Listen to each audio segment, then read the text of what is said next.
Hello, everybody. Good afternoon. This is Phil, and I'm doing hopefully a quick video, kind of off the beaten path for me, because I'm not really a critic. In my writing, that is, and when I write something, I hope it's entertaining for as many people as possible.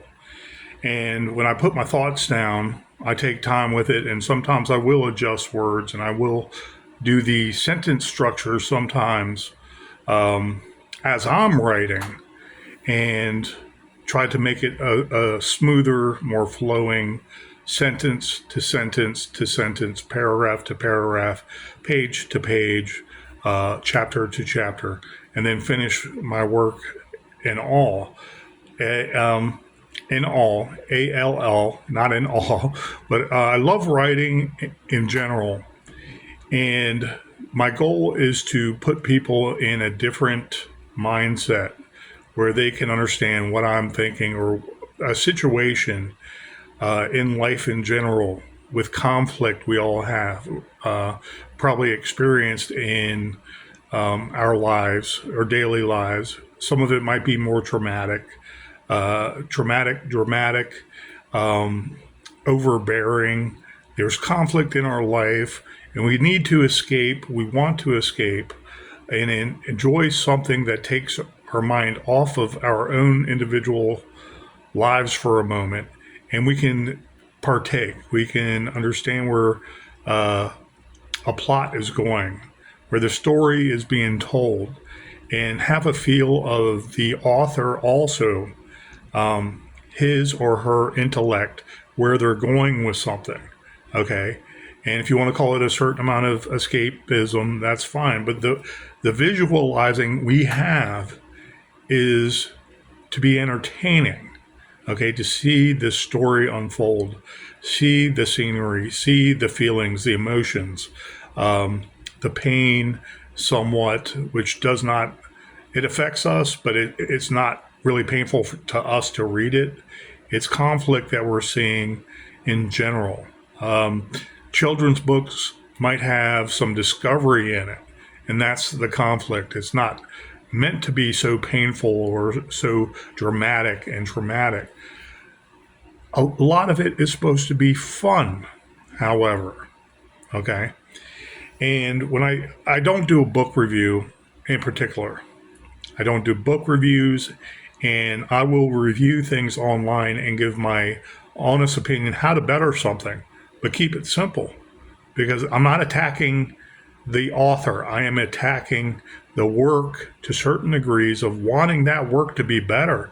My ideas might be small, they might be trite, okay, but I get nothing out of attacking a work per se, the way it was written. What I want to do is knowing what that author might feel when they're trying to expose something, they're trying to show some alliteration that's like a flower blooming, okay, and the sun shining bright and getting even brighter after a cloudy day. Okay, that poem is going to stand on its own. And the question is, can a lot of people read it and it's very smooth? Is its implications well meant? Okay, are the locations and the visualizations the reader has, are they precise? Because that's what the author wanted to show, something beautiful like a painting. It came from their mind, right? It's everyday things we deal with. And so we want as many readers to enjoy that instant. Okay. So I give some insights in it without attacking the author. Okay. I'm making an exception right here because I don't like the author, and what I have read of him, I like, and I can't stand the majority of his movies in particular, where the novel went to become a movie or a series. And his political leanings are kind of foul. He's very anti-Trump because he's a socialist, and he has said so in public when he has the limelight on him. Okay. The author I am referring to is Stephen King. the king of horror, so to speak. Ever since post-police officer, I've dabbled in writing and studying and studying and studying to be a better author than those that are out there now. King included. Do I dislike him? No. I like his writing. His writing is very smooth for the most part. Okay? When it has to do with horror stories. I like Dean Koontz. He's even smoother than King. Okay? These people I speak of, I really admire to certain degrees because of what they have actually written. Not their limelight and their opinion, which actually denigrates the reader in a free society to promote the First Amendment. Socialism does not promote the First Amendment. I don't know how many government programs are saying, Phil, we'll give you this grant right here to write 3 books. So you don't have to pay bills at all for 3 years doing these 3 fascinating books that we want you to write. Because the government wants to fund that and spur on Renaissance, spur on art for the 21st century, like I want, okay? Like I'm sure Mr. King wants too, but he's older. He was raised as a kid in the 50s. I was raised as a kid in the 70s, okay? And so I don't know the whole story about Carrie in particular, his first breakout novel. He wrote some work before then and probably published some work in smaller fields or smaller collegiate circles like poetry contests and so on and so forth. I don't begrudge him that, okay? I know his wife pulled out the freaking Carrie transcript and said, this is beautiful. This is actually pretty good. And legend has it, she said, you need to give the main character, Carrie, more likability and more human or humane treatment to her because she's just a teenage girl. You didn't build her character up enough. So that tells me, okay, Stephen King is fallible. As a 20-something-year-old man, he is fallible, and character build-up, okay, might not be his best forte at times. His writing is great. And I'm beginning to rethink some of that now, too, without trying to be hypercritical. Okay? There are great authors out there. The reason why I bring this up is someone gave me a birthday present before my birthday. Okay? And my birthday is next week, or at the end of this week. Okay? To be precise. And I was talking to him before my birthday even came up. But he saw it on one of the,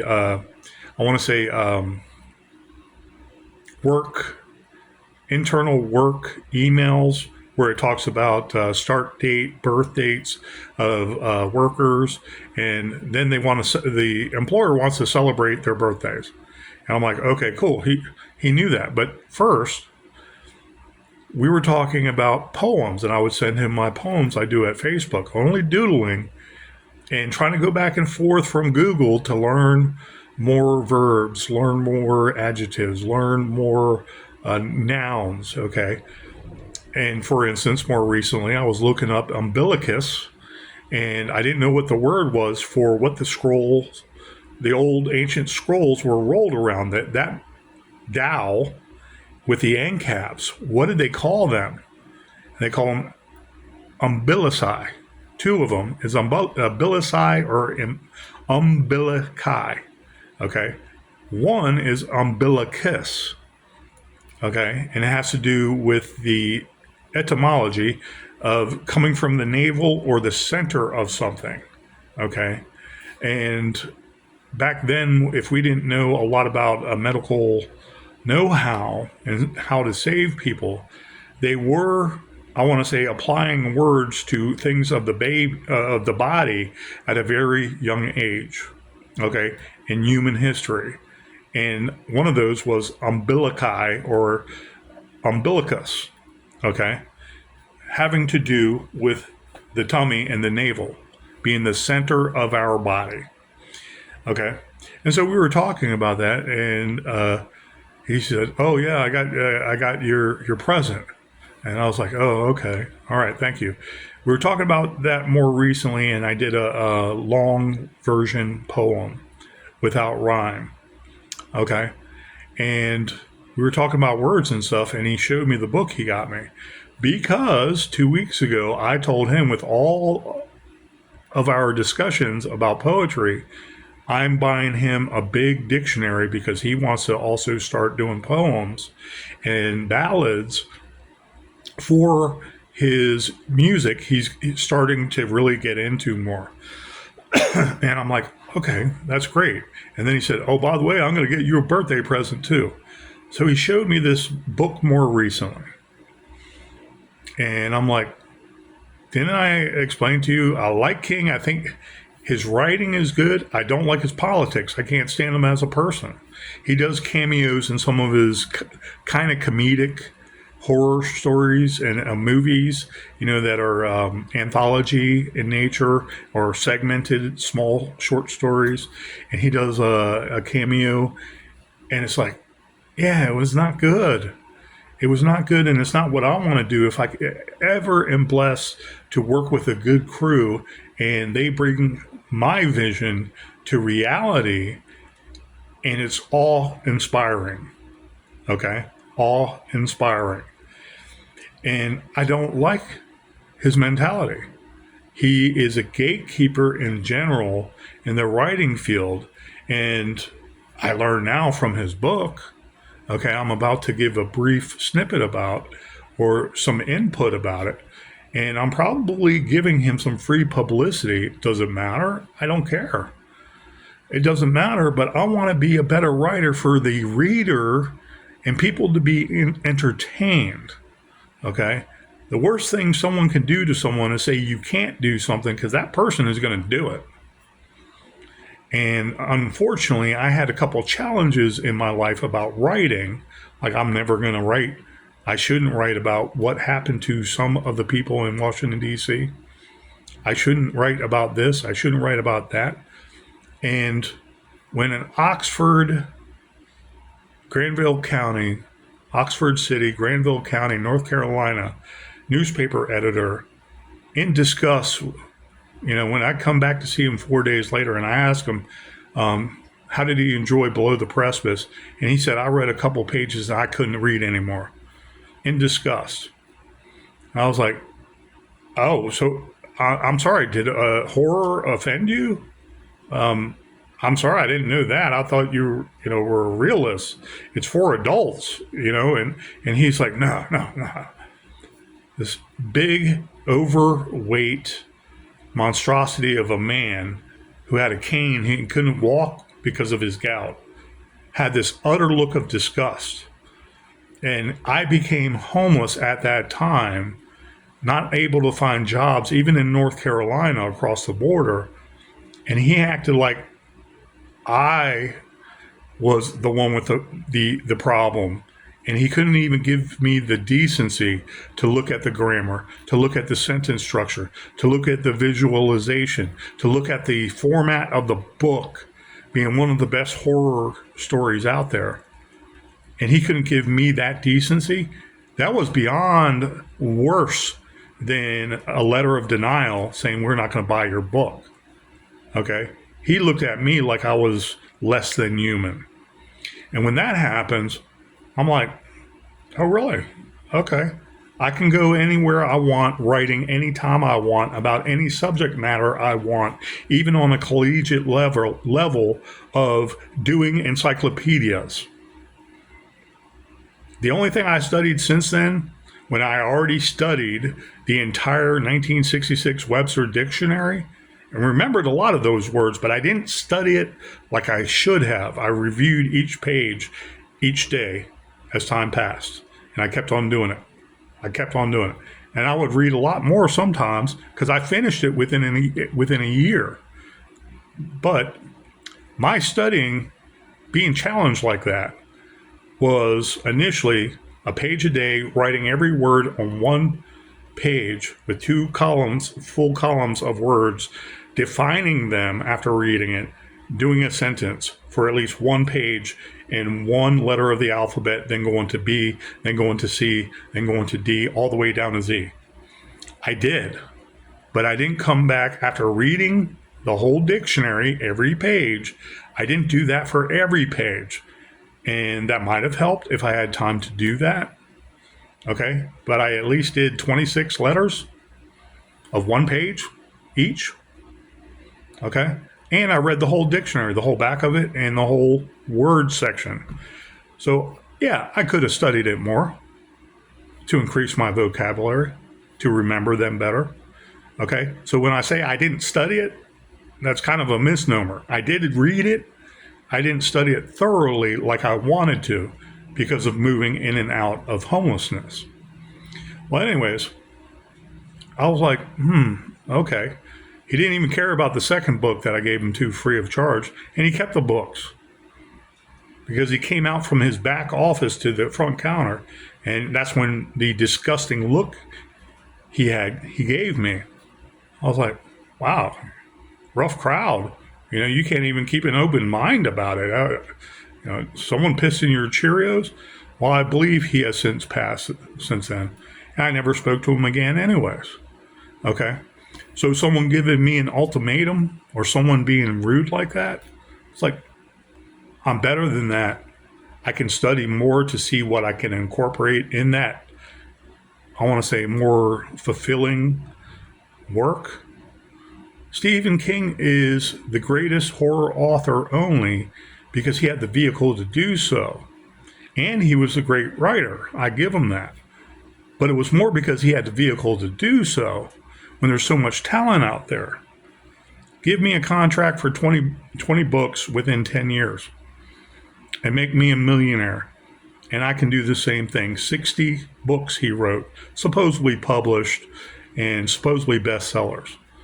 Okay, I beg to differ with that, but yes, a lot of work that a lot of people hold in high regards in those elitist circles.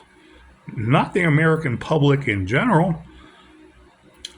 My sisters are 3 and 4 years older than I am, and they were raised on King, and they're like, oh, he's really scary. You read his work. And then The Stand came out. Oh, I like the movie The Stand. And I watched it. I was like, are we watching the same thing?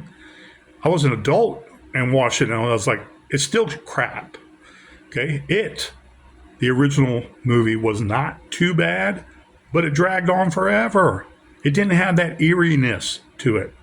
Okay, it was kind of Bush League, I want to say cartoonish at the end. Okay, the newer movies, they put some serious spins on things, and I want to say they improved some, being a little bit more cutthroat, a little more dangerous, a little bit more horror.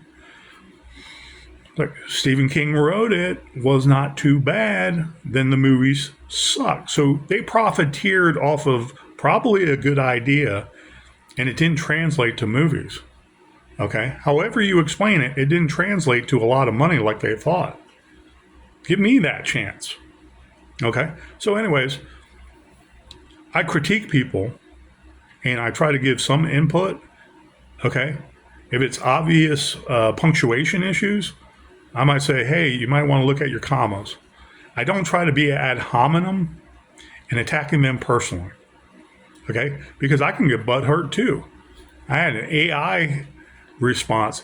Someone wrote, hey, I didn't understand some of your words, so please excuse me, but I had an AI assistant write all this out with the words for each paragraph of a word I had a question, and I really was touched by your latest poem, one of my latest poems. And I read it, and I was like, oh, that's interesting. Okay. Maybe this is a language barrier and the person was from another country. I don't know. But it was a nice write-up done by a computer about the words used. And the words used are to evoke a certain emotion, and it really resonated with the reader. Okay. This word is used colloquially in literature in the last 100 or so years, but there is origins, blank, blank, blank. This word being an older dialect, of an older dialectic. And I'm like, okay. I was like still kind of butthurt by it because it's AI grading me. So I must have been doing something right. It was positive. What they put in was positive. It's like, do I want to be critiqued like that? Critique the work, not me. That's all I say. Critique the work. I do a work, and then someone else puts their own work without a stipulation, without a preface. Then I'm like, oh, you're trying to show me off? Are we rapping off like we're rappers? Doing music, rap music, and we're joning on each other. What's going on here? And I can get butthurt. I'm as normal as anybody else. I'd be like, can you stick with this subject matter and give me just a lighthearted critique? You didn't like it because it went to a dark place you're not used to. You didn't like it because some words were too old, where the reader felt like they had to research the words to see if everything made sense. It's like, oh, okay, I can get that. By the way, there are words that are still in vogue in literary circles. Okay, I'm not trying to, rain on your parade, but it's the truth. And I do want to bring in some words that are not used often anymore, because people are going to make it a dead word. People are not going to use it anymore, and their vocabulary is going to suffer. That is my feeling on the matter when it comes to that being critiqued. So anyways, I don't critique people for the sake of money, and I'm not trying to make money off of somebody else's name. I don't have the vehicle for it. And if I made a lot of money on it, I would feel bad about trying to intimidate other writers when I actually want other writers to join us and expound on our art together. So the 21st century is a renaissance in entertainment, you name it, writing, plays. Live plays where you go there and you see the people act right in front of you. And sometimes it's humorous because they might make a mistake or they might hesitate, but then they get back on track. And you know that they're very professional and they're very serious about what they do, but they also have a light heart. Okay? Presenting something to you. Movies, okay, series, anything on TV, prime time, anything on cable, okay? The horror channel itself on Roku, or Freevee, or YouTube. I'm sorry, Tubi. Anyways, it's like there's these avenues, and the quality, is it going to be better?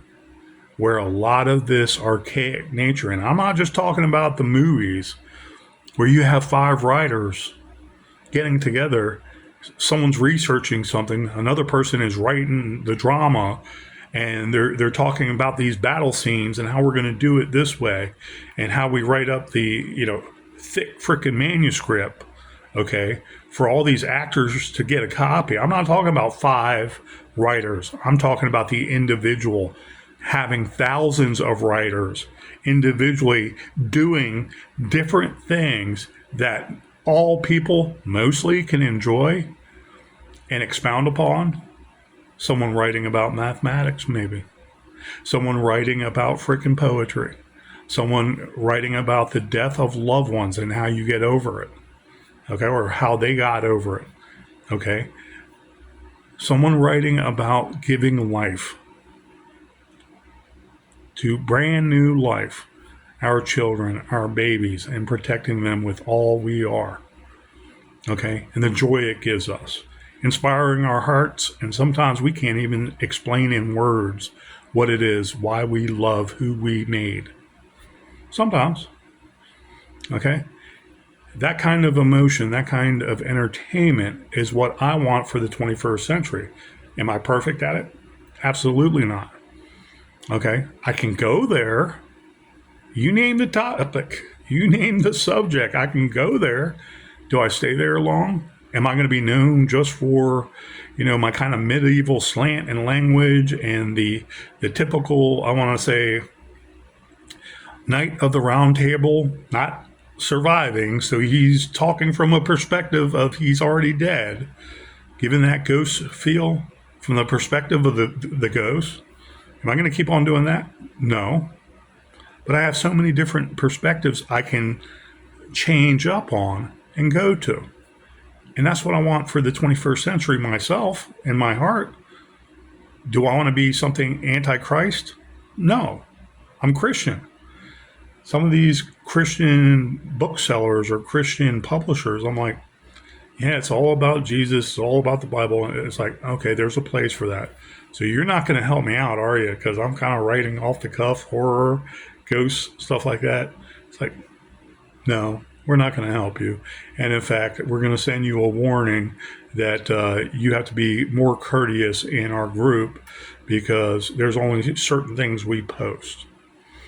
It's like, oh, okay. Well, I'm sorry. I was a soldier and I am a soldier for God. Now, in a lot of ways you don't see.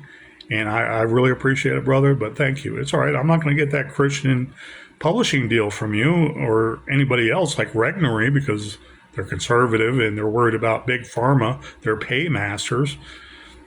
And I'm like, yeah, I don't have money for an agent and I'm not going to recruit an agent I don't trust for less than anything I am worth when I'm worth 100% almost of what I write being funded, being bought out, the rights being bought out.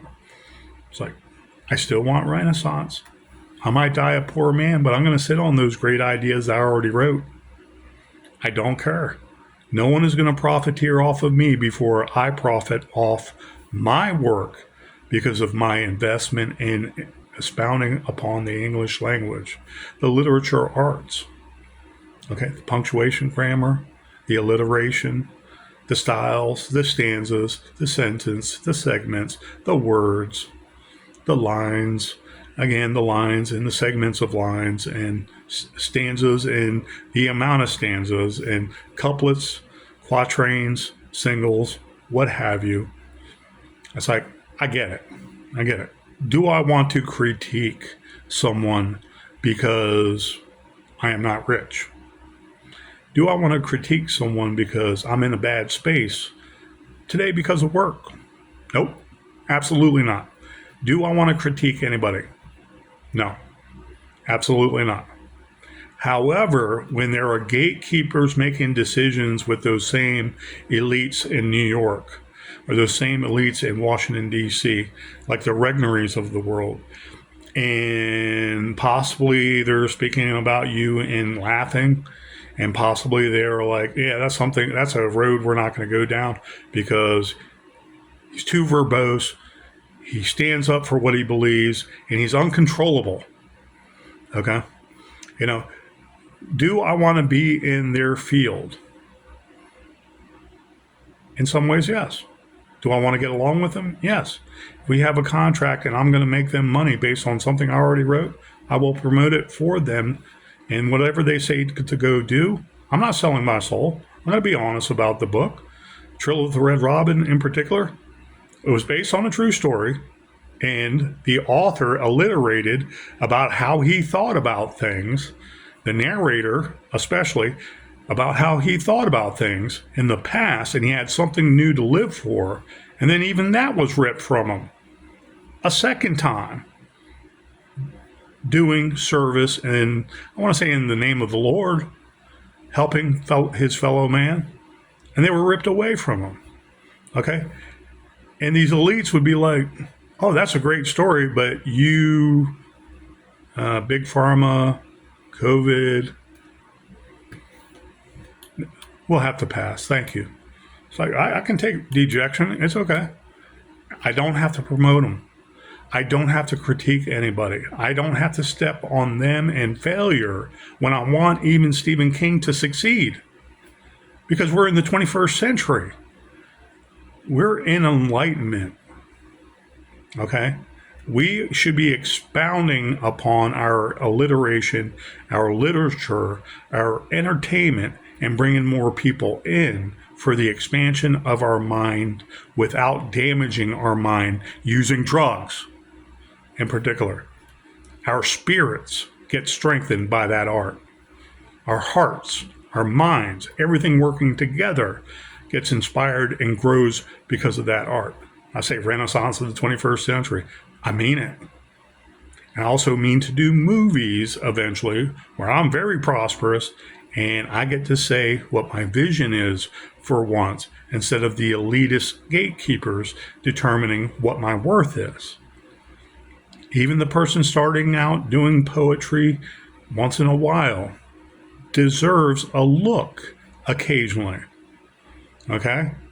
Well, you didn't pay your fair dues. It's like, who are you to tell me what fair dues are?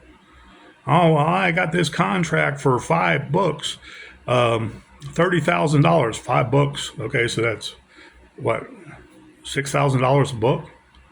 That's not what I'm talking about. Who wants to do that? I'm not going to put out trash every 3 months to call it a book. Okay? Oh, well, I only do, this is some MySpace people telling me, I only do MySpace and I already have 15 books published.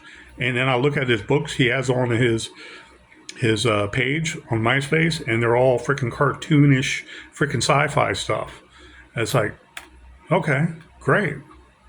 You know, what 7-year-old is going to buy that book? Because that's not for me. That's not for the adults.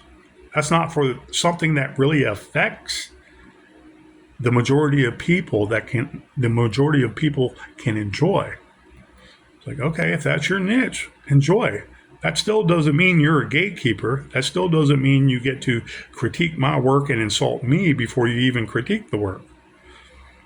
That's what we were dealing with MySpace days, those first 3 years before Facebook started it. Facebook started more as a family thing. I remember a lot of it, but not that much. I didn't want to join Facebook. I was like, MySpace is the shit. Meet Me with all the little cool activated smileys. The Meet Me thing was competition for MySpace. People started to go to this. It was called My Yearbook first, and then they changed the name to Meet Me. And I was like, man, I met a lot of cool people on there, and it was a little more interactive. Then Facebook came, and it was like everybody started going to Facebook. Anyways, I'm not here to critique people and ruin their day. But I'm sure multimillionaires like these gatekeepers, like Stephen King, they can survive this. I'm sure. I'm not trying to make a name for myself. Okay? There is right writing and there is wrong writing. And I'm doing a quick critique on just the beginning. Just the beginning of the book. Okay? Called On Writing by Stephen King. This is paperback. Stephen King, of course, his name has to be biggest up here because then everybody was like, oh, Stephen King, I got to read it. I've read everything of his like an addiction. A memoir of the craft on writing, celebrating 50 years of writing. They have the usual New York Times accolades right here. Now with fresh testimonials from fellow writers about why they love Stephen King and On Writing, the book itself, and a few new words on the joy of writing from King himself. Okay? There was one forward, then there was a second forward, then there was a third forward. It's like, okay. Talking about Stephen King and his writing. And then there's the CV initials. He gives some credit to some people at the very beginning of the book. And the pages, the chapters and the pages have, wherever his paragraphs end and the new chapter starts, that's where they number it and goes on and on. It's very James Patterson. James Patterson does 3-page chapters, and supposedly it keeps the pace going quicker and quicker. But he's another one that has no plot set up whatsoever, or doesn't know reality and how police really investigate, and a lot of the ins and outs of investigating real crime, especially forensically. He does a lot of ad lib like it's a given, and it's not. But he's known for writing quick chapters so everybody basically reads smoother. I don't want to say smoother. I want to say quicker. So the pace is quicker, and you're like, okay, I'm following. And then the end, it's like a letdown. Mary Mary was horrible to me. Okay? That's a practicing author. So there's like chapter 7 there. So that's 1, 2, 3, 4. 4 paragraphs to get to chapter 8. Okay?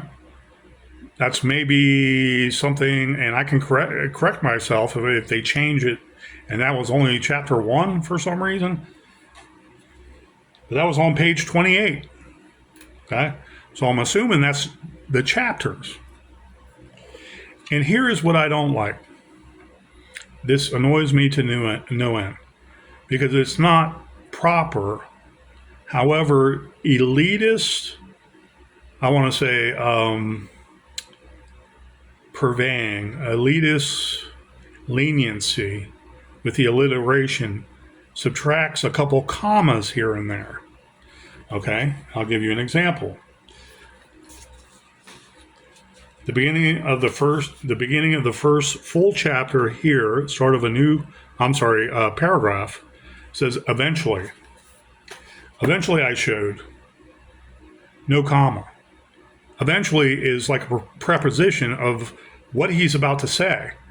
So I would do eventually, comma.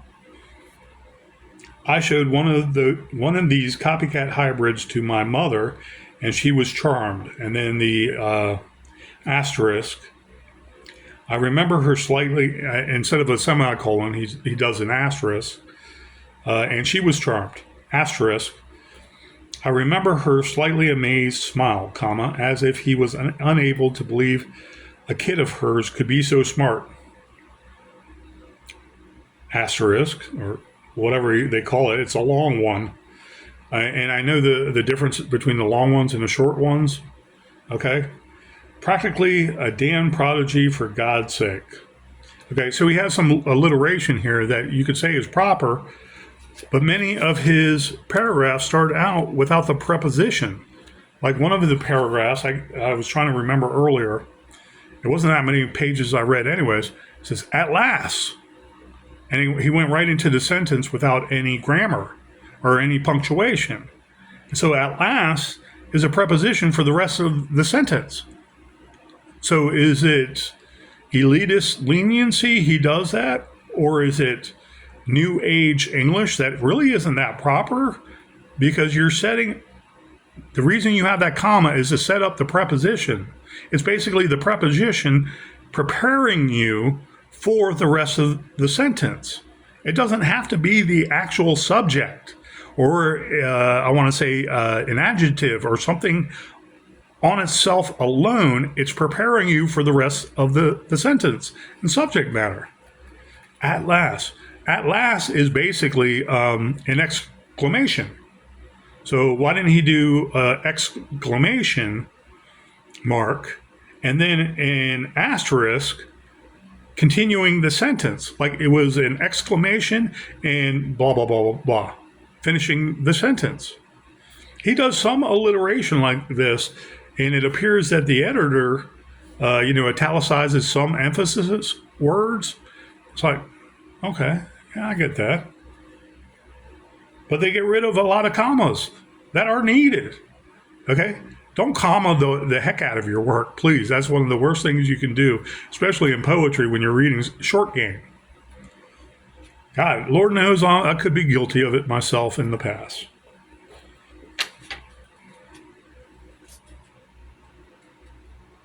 Okay, he goes, new paragraph. Okay, continuation of, I guess, the first paragraph of this chapter 7. Most of that year I spent either in bed or a household. Why is that sentence standing on its own and not part of, let's just read it and tell me if I'm wrong. That year, another, no comma. That year, comma. My brother David jumped ahead to the 4th grade and I was pulled out of school entirely. I had missed too much of the first grade, comma, my mother and the school agreed. Okay. I guess that kind of makes sense. It could be a little bit more flowing, but then it's semicolon. I could start it fresh in the fall of the year, comma, if my health was good. Okay, so he's got the if and the comma correct. And then he goes directly into this paragraph. Most of that year I spent either in bed or housebound. It's like, okay, who wrote this? Is it Stephen King, like recovering from something? Is he just getting older? It's like simple writing. I get it. I understand the pictures he's saying. But is it elitist leniency? He writes like this and it's not really right? I'm not perfect. There is so much you can do with punctuation. I love semicolons. Don't get me wrong, but you can literally write a whole book without colons, semicolons, asterisks, apostrophes. Okay, apostrophes to show a possession. Sure. Okay, but commas, pretty much all you need. Commas and periods, and still be smooth and flowing. And not comma the whole page up. Trust me, I don't mean it that way. But with these complex sentences, compound sentences, it's like, okay, semicolons, okay, that's good.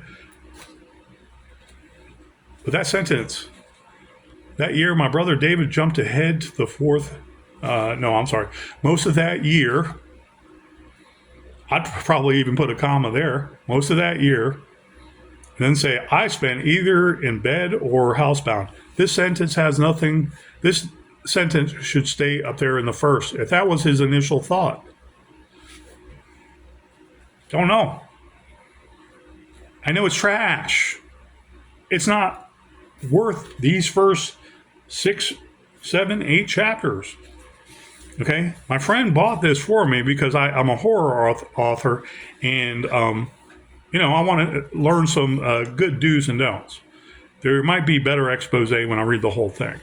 This is only an initial review. And I give King his due when he's doing artistic things. He's a great writer. But is he fading out? Does he have certain leniency because he's an elitist? Where are these real commas for these preparatory, I want to say, segments of sentences? There's probably more direct words that describe this. I'm not an elitist. I'm not trying to critique him and say, but a lot of this writing initially is that way. And this is a book on writing, is my point. And he acts somewhat elitist, talking about his childhood and bad things that happened to him, I want to say medically speaking. And it's like, we've all been there as children. I couldn't walk for 7 months of my second grade year because I had infected knees from hitting coral outside of Waikiki in Hawaii. And the worst thing my dad ever did when he came back from the mainland was put ice on my knees thinking it would help. And it made it worse. It freaking hurt so bad. So I had to go to the hospital for another 7 weeks until they drained my kneecap. My point is, I understand that, but we go directly in that. He couldn't do a better introduction. He's talking about when he first started writing, and it was in his heart and soul. Is this his swan song? Since he wrote this, whatever year. There's so many forwards and what have you, and editions, like reprinted, I guess, when someone bought the rights for it, or by contract, they had to update it. I don't know. I know these things occur. It's like, Stephen King, are you a gatekeeper, and are you really helping the writer? I ask you now. I will finish this book, and I will be fair, because I am being fair right now in this long-winded tirade. I'm not upset reading this. I get what he's trying to say about how he came into writing, because at a time in his childhood's life, he started reading cartoons, or I want to say comic strips and comic books. Okay, whatever they were called back then. And, okay, he said, well, to myself, I can write too, because I do, as a 5, 6-year-old, whatever, I know some words, and he even has some humor in there, where he thought some words were different than what he was actually trying to mean, and so on and so forth. So I understand that, but this is the gatekeepers.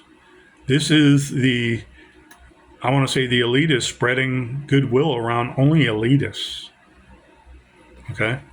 This was probably part of some contract that he had to fulfill, and he thought that was a good idea, and they're like, okay. All right.